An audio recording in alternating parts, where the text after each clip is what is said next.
Allah berfirman itu dengan kekuasaannya. Ini Ahlussunnah wal Jamaah. Allah berfirman dengan kekuasaan.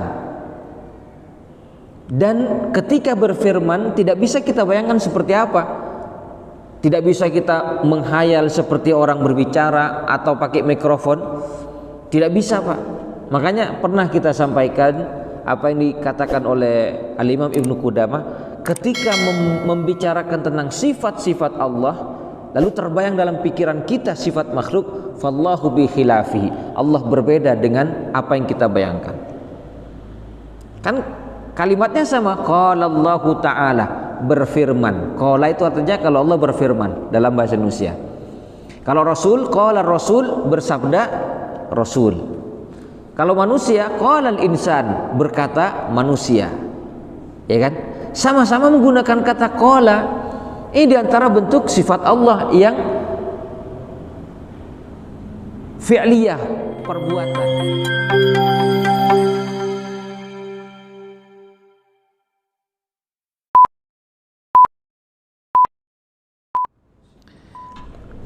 Bismillahirrahmanirrahim. Alhamdulillahi rabbil alamin. Wa bihi nasta'inuhu ala umurid dunya waddin. Wassalatu wassalamu ala asyrafil anbiya wal mursalin nabiyyina Muhammadin sallallahu alaihi wasallam wa ala alihil mukhlisin wa ashabihil mujahidin, amma ba'd. Allahumma anfa'na bima 'allamtana wa 'allimna ma yanfa'una wa zidna 'ilma. Allahumma inna na'udzubika min qalbin la yakhsha wa min nafsin la tashba' wa min 'ilmin la yanfa' wa min da'watin la istajabu laha.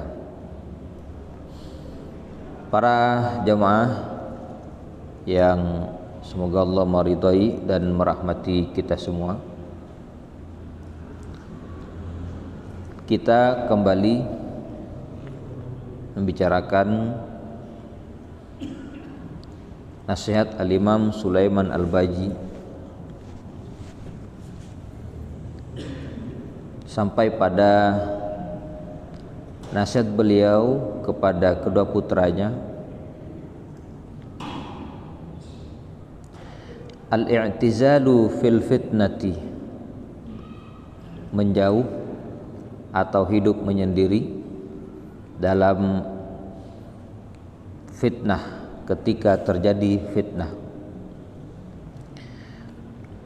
Qala, berkata, wa in ra'aituma ahadan qad khalafa man wuliya alaihi, dan jika kalian berdua melihat seorang yang menyelisihi orang yang dijadikan pemimpin, au qama ala man usnida amruhu ilaihi, atau dia melawan orang yang diberikan kepada orang yang diberikan kepemimpinan, fala tardaya fi'lahu, maka kalian berdua jangan ridha terhadap perbuatannya. Wanqabidha minhu wa aghliqa ala anfusikum al-abwaba, dan tahan kalian serta tutup pintu terhadap jiwa kalian.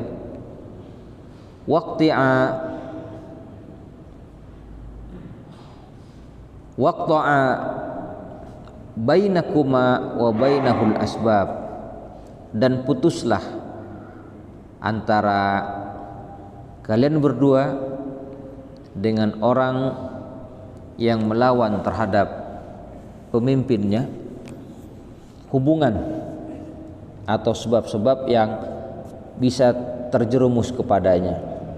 hatta tanjaliyal fitnatu, sampai fitnah menjadi jelas, wa tanqadiyal mihnatu, dan ujian menjadi tuntas. Nasihat ini oleh al-Imam kepada kedua putranya, karena memang di zaman itu adalah zaman pada tahun 400-an Hijriah, zaman yang penuh dengan fitnah, di mana Daulah Bani Abbasiyah banyak dimasuki oleh pemahaman-pemahaman Mu'tazilah, yaitu suatu sekte atau suatu pemahaman yang mengedepankan akal, berbicara agama atau memberikan tafsiran-tafsiran terhadap agama dan wahyu sesuai dengan akalnya. Maka fitnah Mu'tazilah merajalela dan sampai kepada pintu-pintu penguasa, yang artinya umat Islam di saat itu mendapat tekanan dan penindasan. Para ulama juga demikian, sehingga al-Imam memberikan nasihat kepada kedua putranya, lebih baik menjauh, lebih baik tidak ikut campur dalam urusan ini, karena inilah fitnah. Seperti yang telah kita sampaikan pada pertemuan sebelumnya, para penguasa di saat itu mereka tingkatannya fajir, tingkatannya adalah jair, fajir, zalim. Maka nasihat ini beliau tempatkan sesuai dengan tempatnya. Kalau ada orang yang menentang penguasa yang fajir atau melawan, kalian jangan ridho, kalian jangan senang, tapi tahan diri, tutup pintu dan putus hal-hal yang bisa memberikan akses kepada mereka sampai fitnah menjadi jelas dan ujian selesai. Dalam arti al-Imam memiliki satu pandangan yang mungkin tidak sama dengan para ulama yang lain, dan ini hal yang biasa. Makanya para ulama pada zaman dahulu menyikapi penguasa, ada yang i'tizal, menjauh, diam, ada yang menghindar jauh, lari, ada yang menentang, mengingatkan. Tapi ternyata al-Imam Sulaiman lebih memilih yang i'tizal,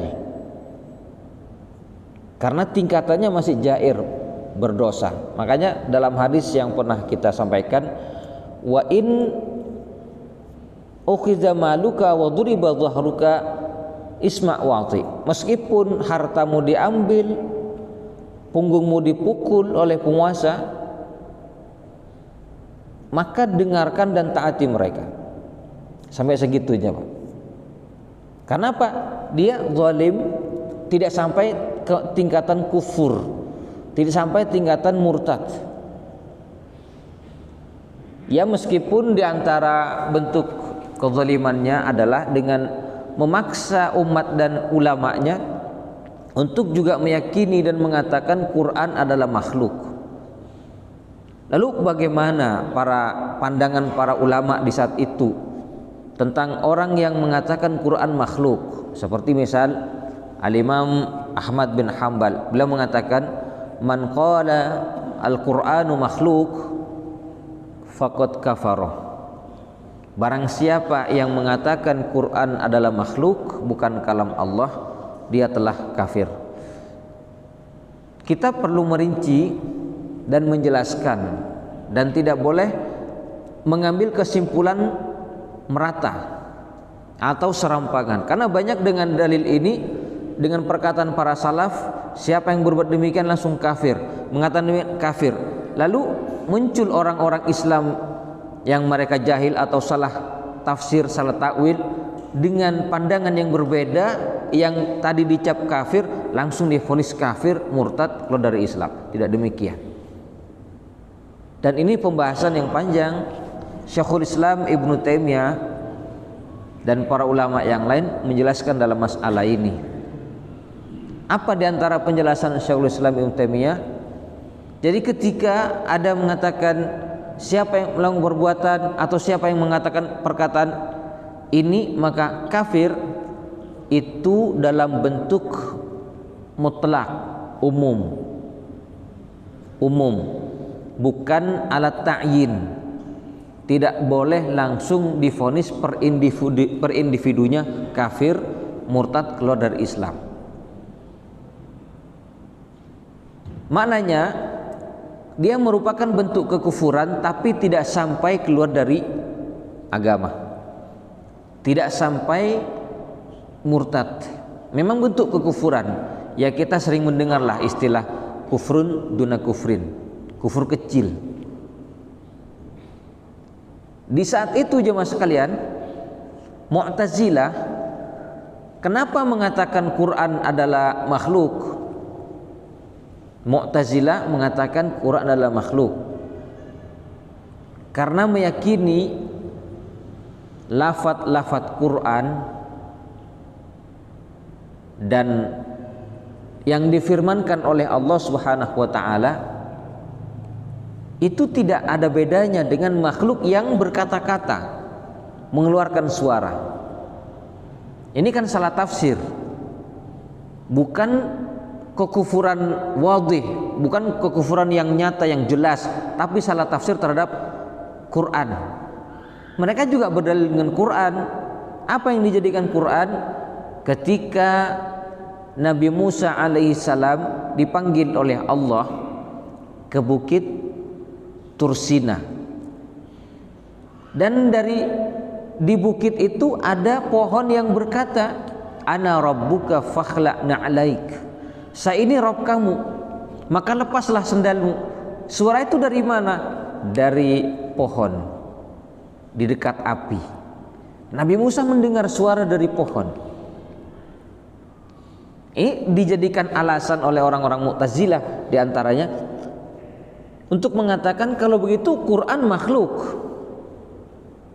Lalu mereka berdalil juga kalau sesuatu yang berbicara memiliki tenggorokan, maka yang berkalam, yang berfirman pun juga memiliki tenggorokan seperti makhluk.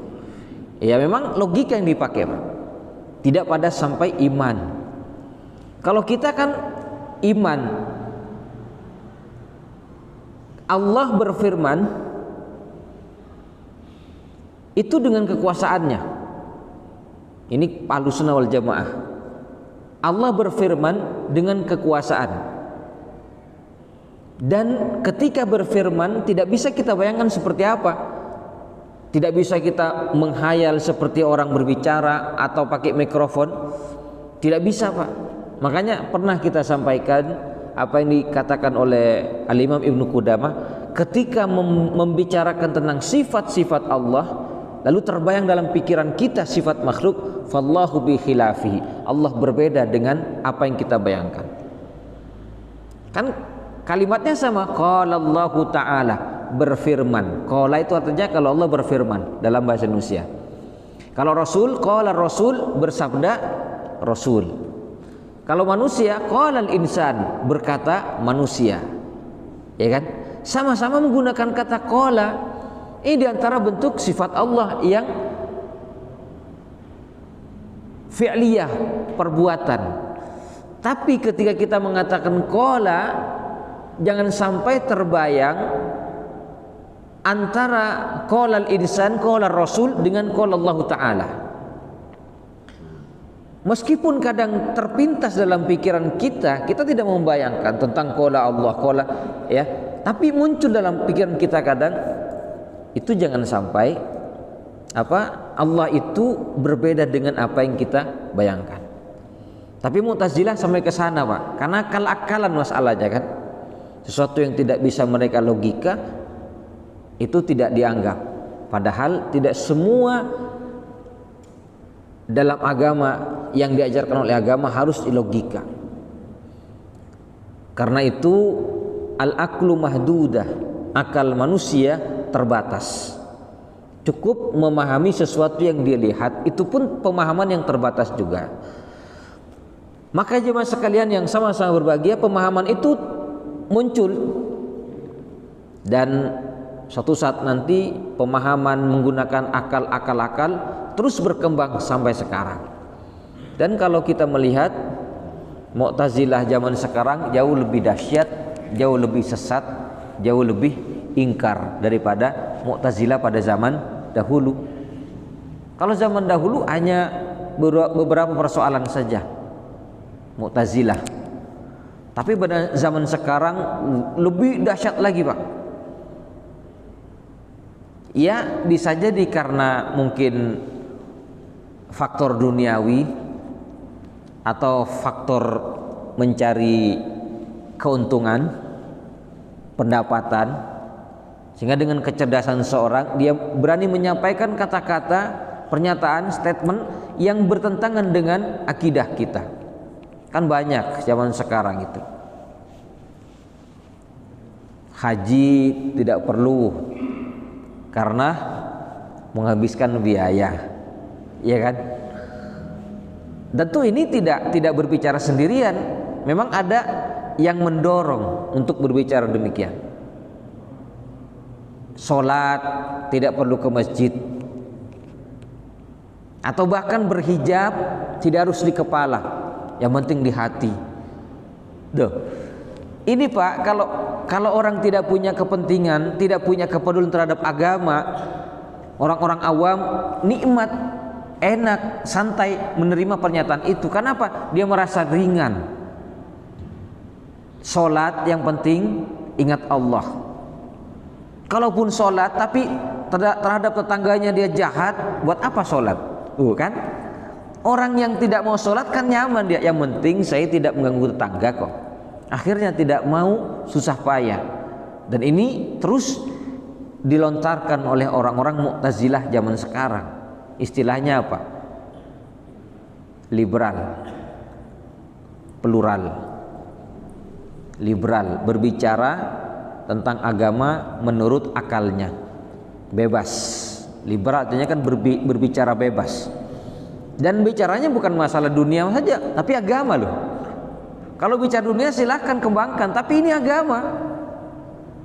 Maka kita berlindung kepada Allah dari yang namanya liberalisme. Kita juga perlu menjaga anak-anak kita dari ideologi ini, karena terus akan disampaikan, akan terus ditanamkan sampai puncaknya terjadi tindak kesyirikan, kekufuran terhadap Allah, dan itu dikatakan sah-sah saja. Kan banyak kan? Sudah saya sampaikanlah pada pembahasan sebelumnya. Lalu kembali kepada pernyataan Al-Imam terhadap kedua putranya. Di zaman itu jemaah sekalian, di zaman beliau terjadi fitnah ini. Walaupun sebenarnya bukan Al-Imam Sulaiman Al-Baji, bukan orang yang pertama. Beliau juga mengikuti para pendahulunya. Siapa di zaman sahabat ketika terjadi fitnah politik di antara mereka, di zaman sahabat, ketika Amirul Mukminin Ali bin Abi Thalib radhiyallahu an berseteru, berbeda pandangan dengan mayoritas sahabat yang ada di Madinah, dengan yang ada di Syam, sehingga kita pernah mendengar tentang perang Siffin antara Ali dengan Muawiyah, perang Jamal antara kubunya Aisyah dari Madinah dengan Ali bin Abi Thalib. Tapi tidak semua sahabat ikut campur dalam urusan itu. Ada beberapa sahabat yang mereka menjauh. Di antaranya siapa? Bilal bin Rabah, Salman Al-Farisi, Abu Dzar Al-Ghifari, mereka menjauh, i'tizal lah istilahnya, menjauh. Mereka memfokuskan diri beribadah saja, tidak ikut hiruk-pikuk dunia dan perpolitikan. Dan tentu masing-masing baik. Yang satunya menjauh dari itu karena takut terjebak kepada kesalahan. Yang ikut dalam perpolitikan mereka untuk membangun sebuah kemaslahatan. Yang tidak mau dengan politik, mereka menjaga diri karena mengingat pesan-pesan Rasul Shallallahu Alaihi Wasallam. Seperti siapa? Abu Dzar Al-Ghifari pernah minta jabatan kepada Rasul, maka Rasul mengatakan, wallahi, demi Allah, saya tidak akan memberikan amal jabatan ini kepada orang yang memintanya atau yang mencarinya. Maka beliau diingatkan itu menghindar dari perpolitikan, jauh dari tinggal di pelosok sana, fokus beribadah, berzikir, beribadah, khalwat kepada Allah. Sampai Abu Dzar Al-Ghifari meninggalnya itu tidak diketahui orang. Kapan meninggalnya? Diketahuinya oleh rombongan yang sedang mengadakan perjalanan, lalu berhenti beristirahat di sebuah rumah kecil. Ternyata di situ didapati ada jasad manusia, dan selidik punya selidik, ini adalah sahabat mulia Rasul Sallallahu Alaihi Wasallam yang bernama Abu Dzar Al-Ghifari. Jemaah sekalian, ini yang akhirnya, pandangan ini akhirnya dipilih oleh Imam Sulaiman Al-Baji. Lalu beliau melanjutkan nasihatnya, az-zuhdu fid dunya, zuhud di dunia. Wa iyyakuma wal iksara minad dunya wa hitamaha. Jauhi oleh kalian berdua memperbanyak, menumpuk-numpuk dunia dan merusaknya. Wa alaikuma bitawassuti fiha. Dan wajib atas kalian berdua tengah-tengah menyikapi dunia, tidak terlalu sibuk ambisi menumpuk, tapi juga tidak meremehkan tanpa mau berusaha, tengah-tengah. Makanya di awal tadi, wa iyyakuma wal istiksar, jauhi oleh kalian berdua memperbanyak harta di dunia. Wa hitamaha, dan juga jauhi meremehkan dunia. Kalau bahasa Allah gimana? Wabtaghi fima ataqallahu minal akhirah wa la tansa nasibaka minad dunya. Cari apa yang Allah berikan kepadamu di akhirat, tapi jangan lupa bagian kamu di dunia. Ini kan firman Allah. Maknanya hidup kita demikian juga di dunia, zuhud untuk mencari kehidupan akhirat, tapi jangan lupa akhirat itu bukan di masjid saja, tapi juga bekerja mencari nafkah, ke pasar, jualan, ya mungkin mengayuh beca, itu bekerja, dan itu semua dikerjakan untuk memperlancar ibadah kita kepada Allah Subhanahu wa taala. Jadi batu lompatan lah. Tapi jangan terjebak urusan dunia kita kejar sampai lupa kepada Allah. Teman saya mengatakan dia mencari sesuap nasi tapi sampai lupa makan nasi. Ada kan begitu ya?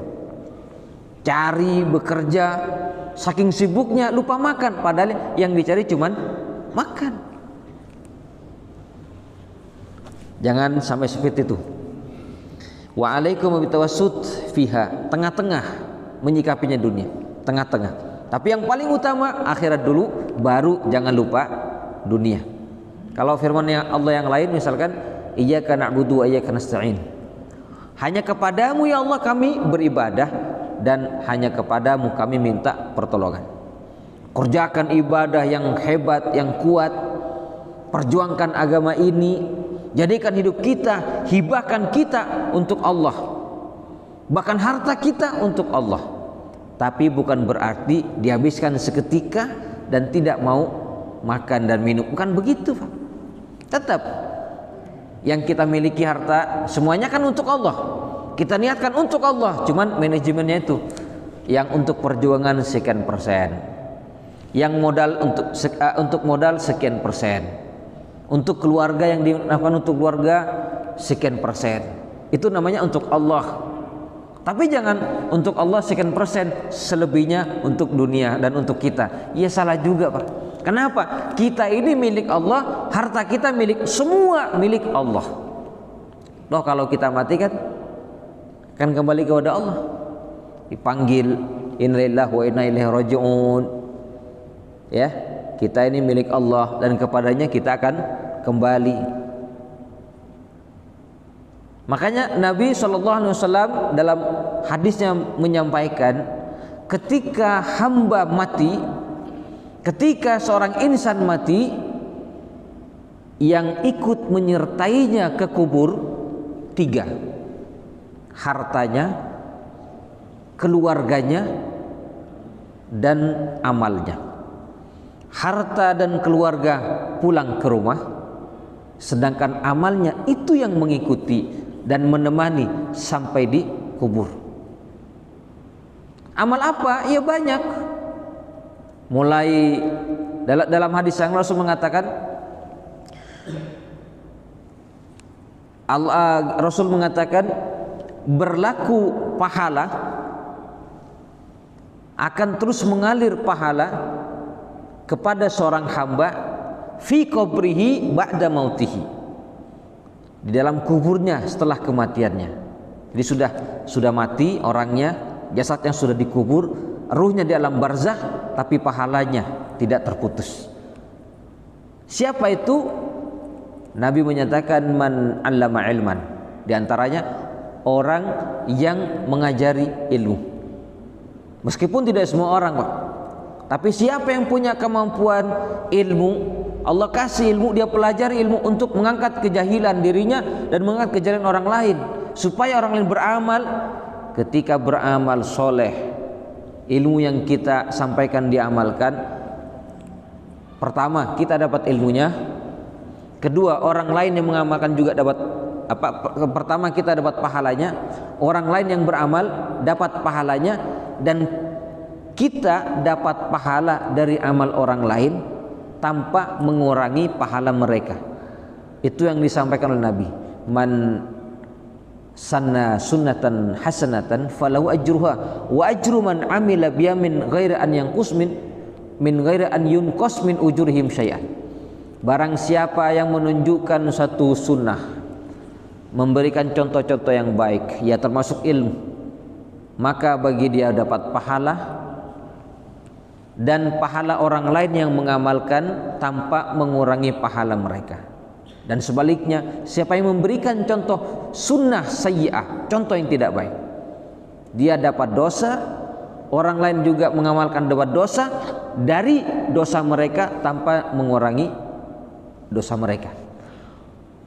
Ini yang pertama, amal mengalir meskipun orangnya sudah mati.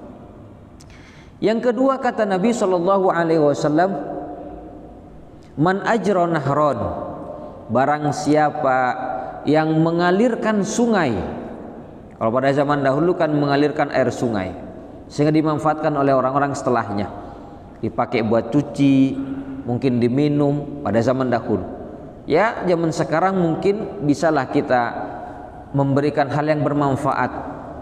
Misalkan siapkan air untuk minum buat umum, gratis tanpa berbayar, tapi airnya yang berkualitas, Pak. Pilih yang bagus, mereknya bagus, taruh di pinggir jalan, gratis buat siapa saja, gitu misalnya. Wah, ini masya Allah sederhana kan, tapi pahalanya mengalir. Selama air itu diminum dan masuk ke dalam tubuh lalu menjadi darah dan daging, itu akan terus mengalir. Kalau di sini kan saya lihat di depan dulu ada nasi ya, ada apa, lemari, ada apa ya, talase ya, kayaknya sekarang tak wate badan. Ya, ada kulkas di depan, bagus. Kalau bisa juga kembangkan di tempat-tempat umum. Di sana banyak orang yang mungkin untuk minum saja mereka susah. di persimpangan jalan. Lalu kata Nabi selanjutnya, man gharrasa nakhlan au gharrasa nahlan, atau orang yang menanam kurma. Orang yang menanam kurma. Kalau pada zaman dahulu jemaah sekalian, orang yang menanam kurma, kurmanya tumbuh, pohonnya besar dan berbuah. Lalu bijinya ada yang jatuh. Istilahnya adat dan urf, kebiasaan mereka, kalau kurma ada yang jatuh, itu kebiasaannya boleh diambil, tapi jangan ngambil di pohon. Sehingga yang memiliki pohonnya, karena sudah menjadi kebiasaan halal tanpa harus minta izin, maka yang punya kurma, yang mengikhlaskan bagi siapa yang mau ngambil yang biji kurma yang jatuh tadi, dia dapat pahala. Ya mungkin sekarang apalah, tidak kurma, pohon yang lain, tanam di tempat umum, yang memungkinkan kalau berbuah orang bisa menikmati. Atau menanam pohon yang bisa dinikmati tidak buahnya, tapi bisa dijadikan naungan oleh orang yang mencari naungan, berteduh, yang intinya bisa dimanfaatkan. Ditanamnya penghijauan, pohon-pohon di pinggir jalan, insya Allah bermanfaat dan juga jadi amal. Atau kata Nabi SAW, au bana masjidan, atau orang yang membangun masjid, yang membangun masjid. Dalam hadis lain Rasul bersabda, man bana masjidan banallahu lahu baitan fil jannah. Barang siapa yang membangun masjid di dunia, Allah akan membangun satu rumah di surga untuknya. Meskipun hadisnya dhaif ya, tapi menjadi motivasi. Karena siapapun yang membangun masjid pasti berpahala, apalagi dimanfaatkan oleh orang lain. Lah, ini tidak semua, karena orang-orang tertentu saja yang mampu. Tapi bukan berarti kita tidak bisa berbuat untuk masjid. Bisa. Punya kelebihan harta, masukkan kota infak. Karena masjid butuh dana buat lampu, listrik, buat yang lainnya. Selama dimanfaatkan dan terus, itu akan mengalir menjadi pahala. Bagi orang yang beramal, jasadnya sudah di dalam kubur, mati orangnya. Atau kata Nabi, au waladan yastaghfiru liwalidih, atau dia meninggalkan anak yang senantiasa istighfar kepada Allah untuk orang tuanya. Nah, kalau ini sebenarnya tidak banyak amal, tinggal bagaimana orang tua yang Allah kasih anak, mendidik anaknya, punya kepedulian, selalu mendoakan orang tuanya. Walaupun tidak harus jadi ulama, tapi dia punya kepedulian. Kalau orang tuanya sudah mati, sudah tidak lagi di dunia, dia mau mendoakan untuk orang tuanya. Dalam setiap kesempatan, tidak harus nunggu doa-doa bersama. Kenapa? Orang yang sudah mati, dia butuh doa orang yang hidup. Apalagi orang tua butuh doa anak. Dalam hadis lain, diantara yang tidak ditolak doanya oleh Allah Subhanahu wa taala, da'watul walad liwalidihi, doanya anak untuk kedua orang tua. Kan ada 3 itu yang tidak tertolak doanya oleh Allah.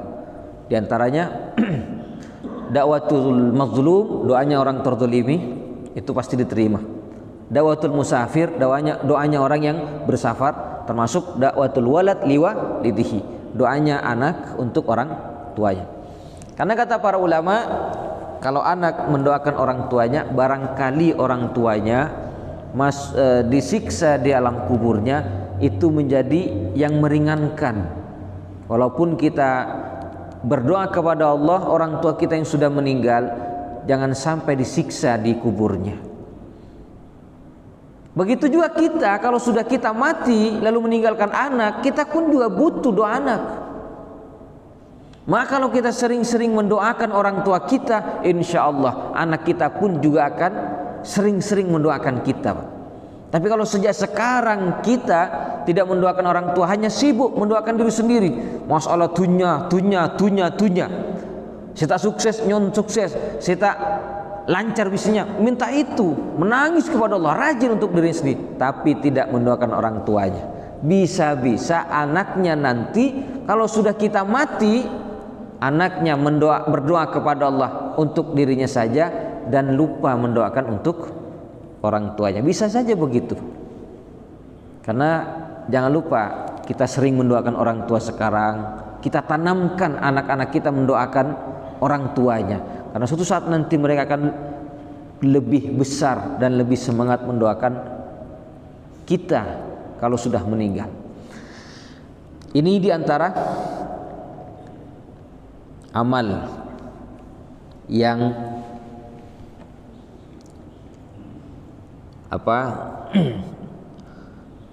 mengalir pahalanya kepada kita. Lalu kata Imam wal kifafis salihil wafir minha, dan menahan dengan cara yang soleh, dengan cara yang benar dari urusan dunia, menahan dari punya ambisi besar untuk dunia, menahan. Tapi bukan berarti kita tidak kerja, Pak. Tetap kerja seperti biasa, karena manusia diperintah untuk bekerja, untuk mencari nafkah. Tapi pikiran kita jangan selalu fokus itu. Dalam hati kita jangan isinya dunia. Fa innal jam'alaha wal istiksaru minha ma'a ma fihi minasyughli biha. Karena mengumpulkan dunia, memperbanyak dunia dengan sibuk wasyagaba bin nadhri fiha, dan sampai-sampai pikiran kacau karena urusan dunia ini, yusrifu wujuhal hasadi ila suhibiyah, itu bisa membuat pandangan orang-orang yang hasad kepada yang memiliki dunia. Kan begitu kadang. Sibuk kita dengan dunia sampai banyak berkumpul harta yang banyak, maka pasti ada orang yang hasad. Makanya Nabi bersabda, wa ista'inu alal najahi bil kitman, fa inna likulli dzi ni'matin mahsud, kata Rasul. Minta tolonglah untuk sebuah keberhasilan dengan cara sembunyikan. Apa kita punya rencana? Sembunyikan. Jangan mudah sebarkan kepada orang. Barangkali atau bisa jadi orang yang tidak suka hasad, dengki.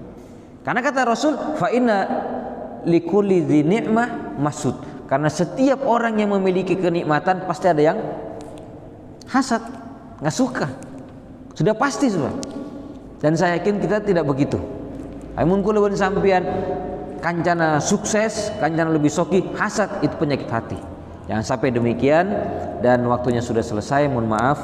Demikian. Assalamualaikum warahmatullahi wabarakatuh.